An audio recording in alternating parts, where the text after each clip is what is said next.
There's a lady who's sure all that glitters is gold, and she's buying the stairway. She gets there, she knows, if the stores are all closed, with a word she can get what she can.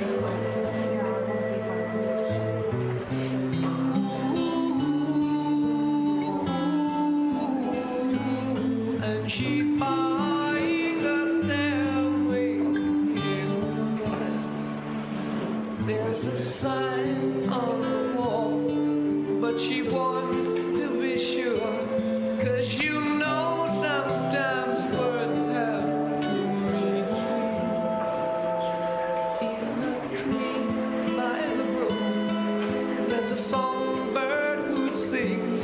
Sometimes all of our thoughts of this year.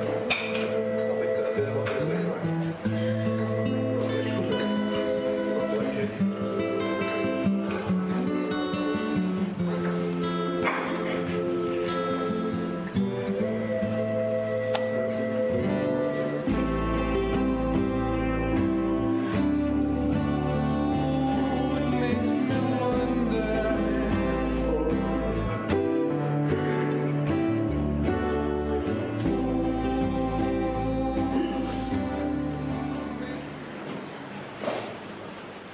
Please be seated.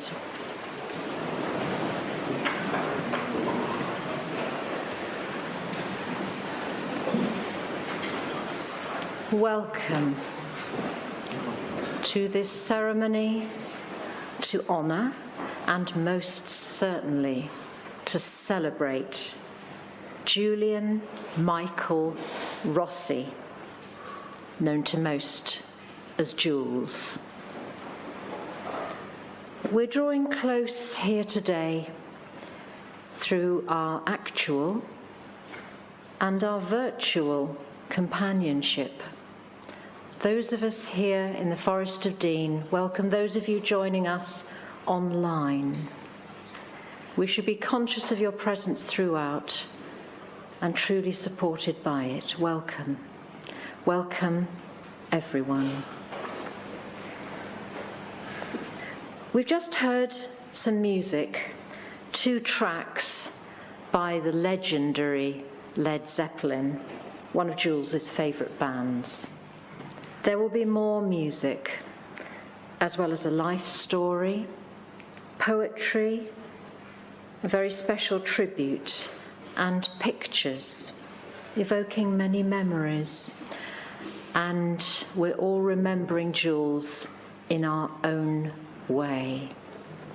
So this ceremony may stir up some thoughts and feelings, both expected and unexpected, and it's all understood in this space. We're going to pause briefly for a moment to think of family and friends who could not be with us in person today.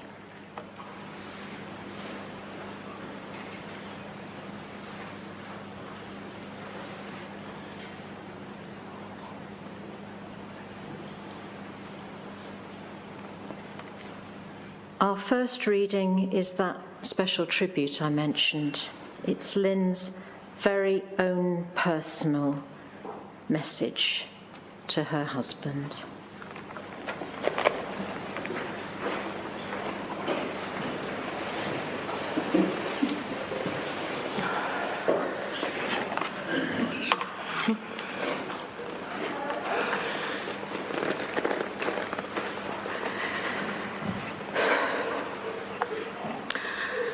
Jules wasn't just my husband. Jules was my life. He was my rock, my soulmate, my baby. He was the only person who truly knew and understood me. Jules and my history went right back to when I was a baby. When I was young, I used to spend school holidays at Jules and Tessa's parents' house, Uncle Mick and Auntie Grace. I used to hide in the porch and watch Jules and his friends tinkering about with his beloved Droop Snoop car. If he spotted me, he'd call out, "Hello, Litlin," and I'd giggle and run away. One time when I was about 7, and Jules would have been 18, we were all sat at the dinner table, and I was pushing my custard around the bowl. Jules asked why I wasn't eating it, to which I replied, "I don't like the skin." And Jules turned to me and said, "If you eat your custard skin, Litlin, I'll marry you when you're older." Who would have thought 30 years later we would indeed be man and wife? So it was obviously meant to be.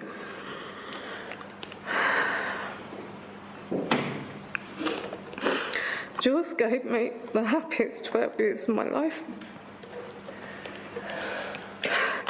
We didn't have the perfect marriage, who does? But we never argued. We nitpicked and bickered. But it was always over as quickly as it started. Except on one occasion when he was driving me mad over something, and I told him to pee off back to his sister's. To which he promptly got in his car and drove 120 miles to her house. Of course, I didn't actually mean it, so I couldn't believe it when he actually did it. When he arrived home 2 days later, he said he was just being a good husband and doing as he was told. Right at this moment, I just cannot imagine life without my baby. We had so many plans still for the future. We did everything together and had so many happy times. I miss our little trips out to the Talbot with the roof off the car for our ham sandwich and triple cooked chips, our trips to the garden centre, and our holidays in our happy place in Lanzarote. In fact, I miss every single little thing about him. Even the annoying videos he played loudly on his phone, and his car programmes, which I'm sure he watched 10 times over. And the massive hole his past has left, and my heart will never be filled. Night, night, baby. Sleep peacefully. I love you more than words can ever say. Until we meet again.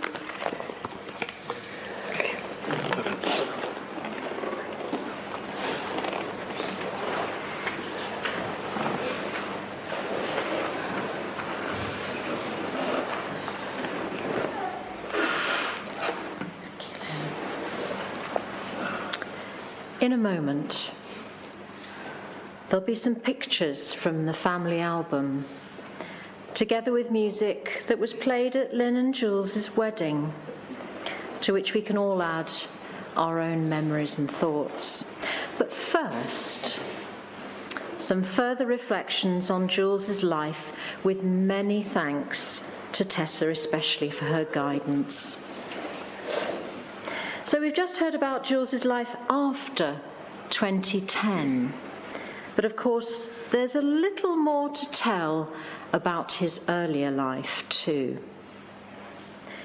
Julian Michael was born on the 24th of March 1958 in the Alexandra Nursing Home, Muswell Hill, North London, to Grace and Aristeo Alfredo, known as Mick, Rossi.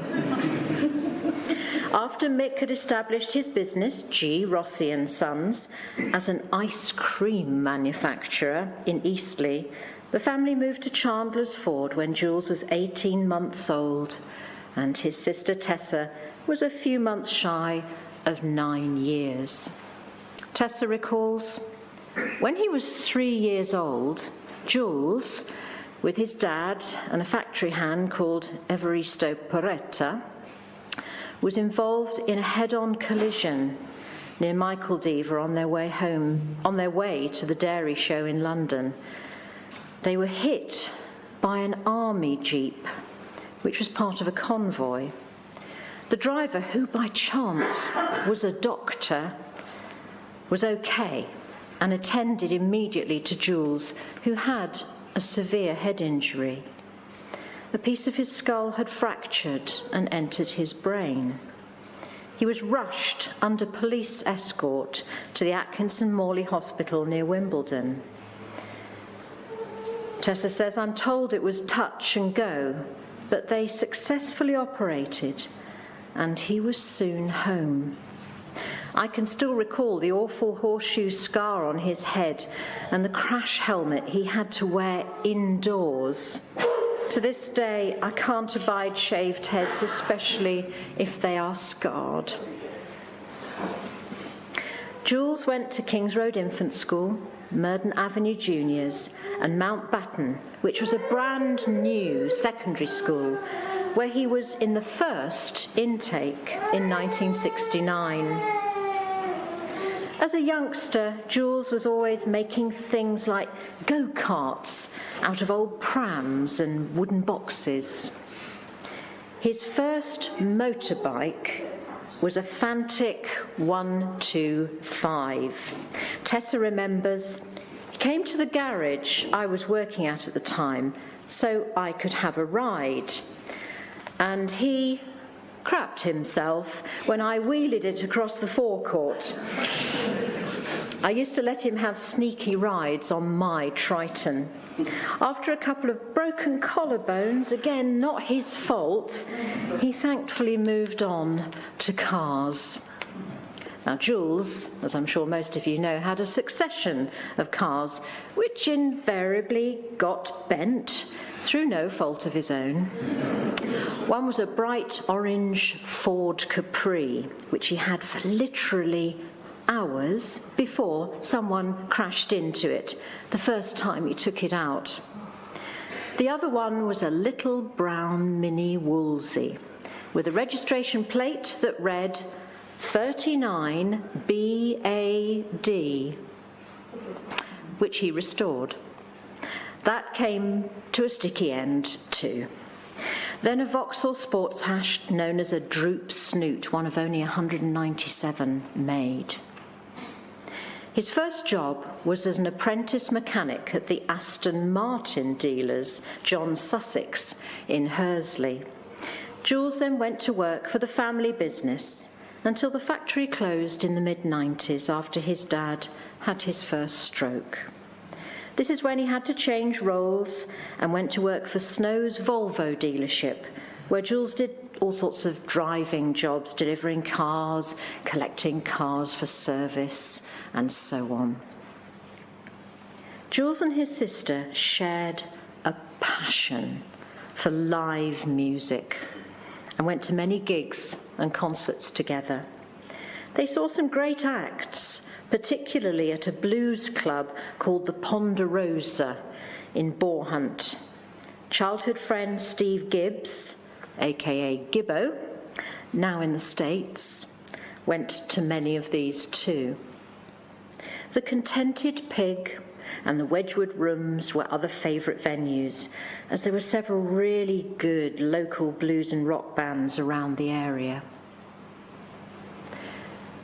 In October 2008, Jules had to undergo open heart surgery to carry out a quintuple heart bypass.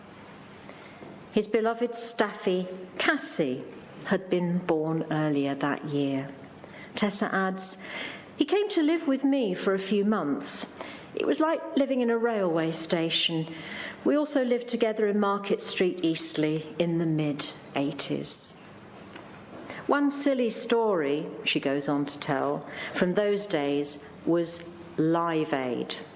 Our normal weekend was spent at the White Horse in Ampfield, but we wanted to record the entire concert, so we devised a timetable when we alternated going home, a round trip of a mere 13 miles, to change the tape every 3 hours.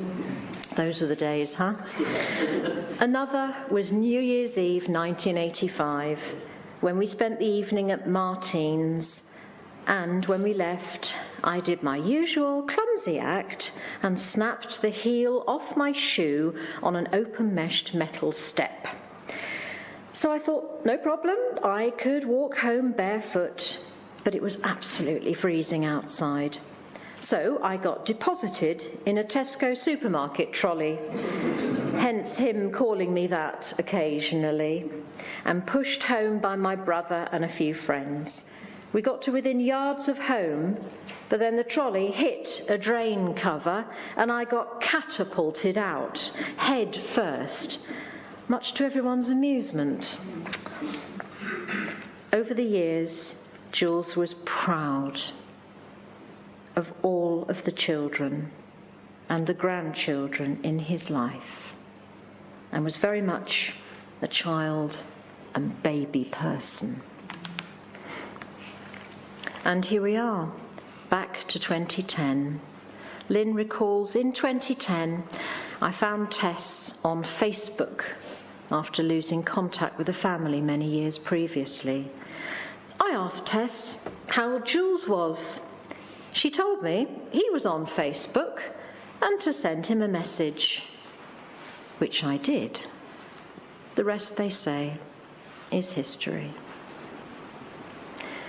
Jules was one of a kind, adventurous, caring, always quick to see the funny side and full of the joy of living. He is cherished and will be forever loved.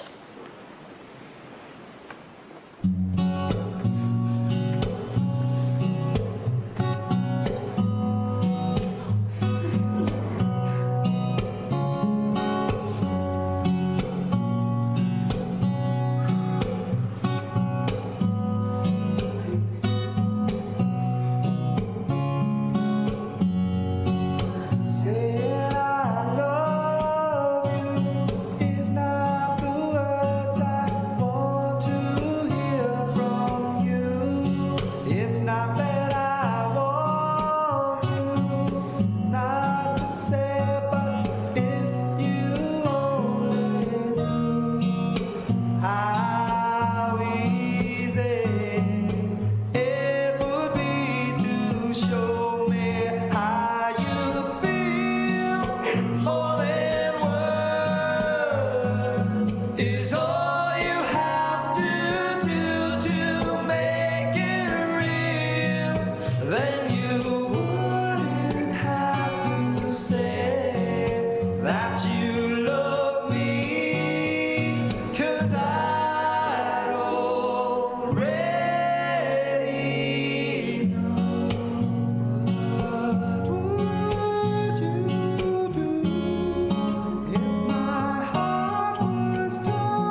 just by saying I love you.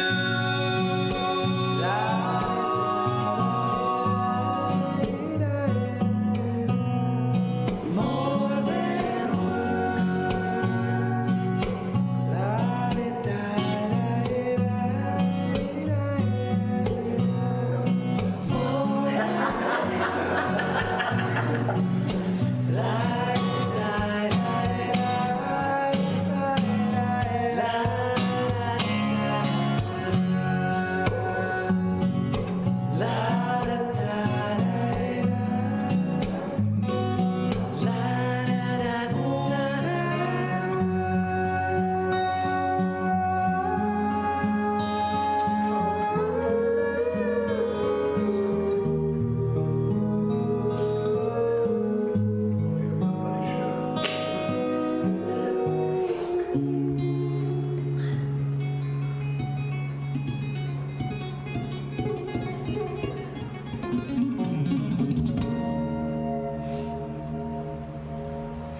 Aren't they wonderful photos?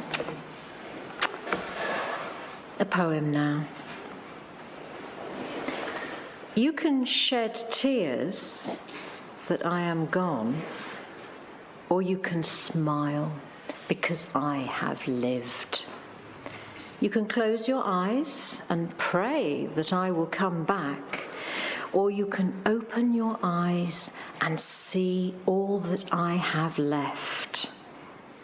Your heart can be empty because you can't see me, or you can be full of the love that we shared. You can turn your back on tomorrow and live yesterday, or you can be happy for tomorrow because of yesterday. You can remember me, and only that I am gone, or you can cherish my memory and let it live on. You can cry and close your mind, be empty and turn your back, or you can do what I would want. Smile, open your eyes, love, and go on.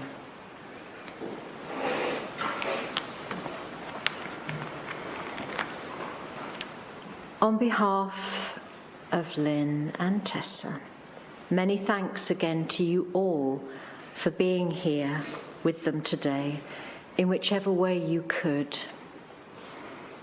The family is grateful for any donations made to the chosen charities Midlands Air Ambulance, British Heart Foundation and the Dogs Trust in Jules's honour. Lynn would like to offer her special thanks to everyone who has offered kind words and support in recent times.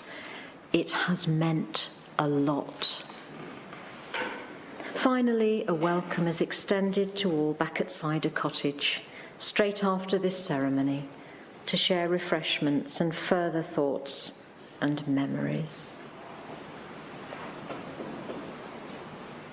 We've now arrived at our moment of committal, so could I ask all of those of you who can to stand?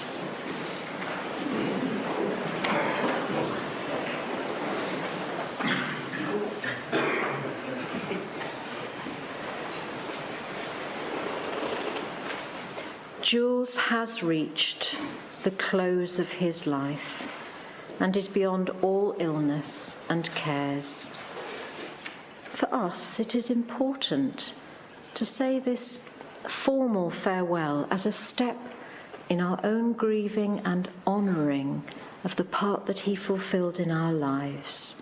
And so we bring tenderly to our thoughts the love we feel now and will continue to feel for him, because death ends a life, but it doesn't end a relationship. We thank you, Jules, for the adventure and friendships gained through your skill and enthusiasm for all things on 2, 4, and yes, 3 wheels, and in the sharing of your other passions, good music, your dogs and cats, we won't mention feathers, fine food and fine company, for travel and the great outdoors, for all the good times and the laughter, and for your soft side too, for fulfilling your roles within your family, including that of Grumpy Grampy. And most of all, we thank you for your love. Let us commit your best hopes and joys to our hearts.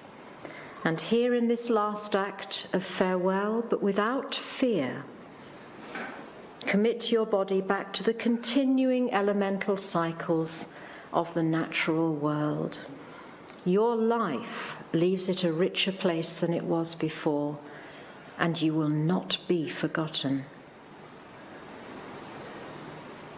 A moment of shared quietness now, so that we can each bring to our mind additional thoughts or prayer, each according to our own beliefs.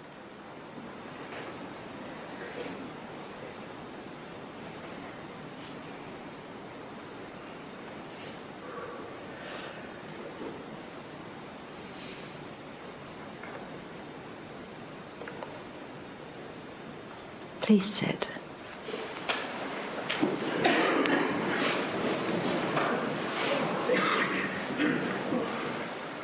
So today has been another and significant stage on our journeys to bring the altered presence of Jules into our lives, transformed into loving memory, inspiration, all those family stories, and indeed community history. Going forward from this moment, may we help, support and love all those who have lost and who grieve. And remember to appreciate something in each day in memory of Jules and all those gone before.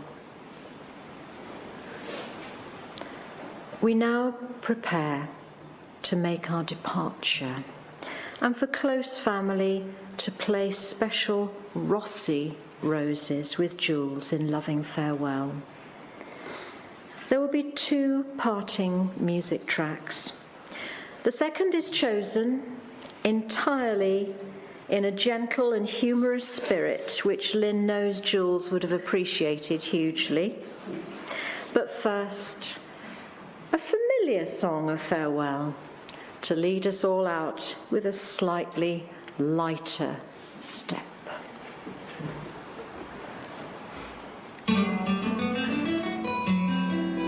Some things in life are bad, they can really make you mad. Other things just make you swear and curse. When you're chewing on life's gristle, don't grumble, give a whistle. And this'll help things turn out for the best.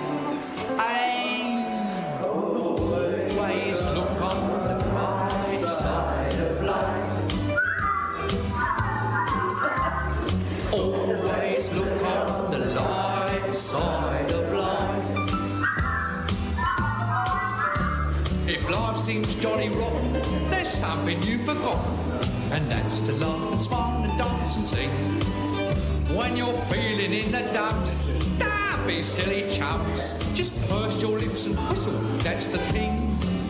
Hey, always look on the bright side of life. Come on. Always look on the bright side of life. For life is quite absurd, and death's the final word. You must always face the curtain with a bow. Forget about your seat, give the audience a grin. It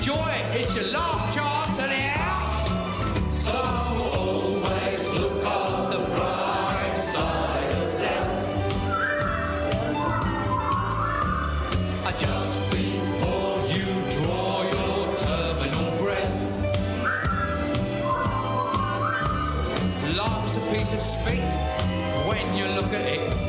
Life's a laugh and death's a joke, it's true. You'll see it's all a show, keep 'em laughing as you go. Just remember that the last laugh is on you.